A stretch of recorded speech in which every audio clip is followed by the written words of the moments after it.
Ang pagpaparitoke ay isang maselang proseso o paraan upang mabago ang sarili. Ito ay isang napakamahal na proseso na pinagkakagastusan talaga. Noon ay mga artista lang ang kadalasan na nagpaparitoke. Pero ngayon, marami na mga internet personality o mga vlogger ang sumailalim dito. Nagpaparitoke sila upang mapaganda at mapaayos ang kanilang mukha o di kaya paraan nila ito upang pumayat at para mapalakas din ang kanilang self-confidence. Gaya na lamang ni Marlo Arizala o si Sander Ford, Charis Pimpenko o Jake Cyrus at marami pang iba. At ngayon naman ay nagtrending ang transformation ng internet personality na si The Fake Ash o si Lizelle Rolyon sa tunay na buhay. Si Fake Ash ay isang vlogger mula sa Davao City. Marami ang bumabati ko sa kanya pero sa kabila ng kanyang mga bashers, mayroon pa rin naman siyang mga followers na naging loyal sa kanya.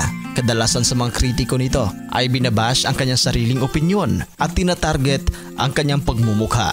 Siya ay mayroong 315 followers sa TikTok at 317,000 followers naman sa kanyang Facebook page. Sa kanyang social media, ibinahagi nito ang mga procedure na kanyang pinagdadaanan. Caption niya sa isang post, "Again, this is a friendly reminder na di lagi tapangit." Napasana all na lang mga followers nito. Sa kanyang comment section, naging emotional din si Ash sa kanyang social media dahil sa wakas ay natupad na ang kanyang matagal na pangarap na mag-undergo sa ganitong operasyon. Sa kabila nito, nalungkot din siya dahil namimiss niya ang kanyang dating mukha na 30 years niyang daladala. Panoorin ang kanyang before and after transformation.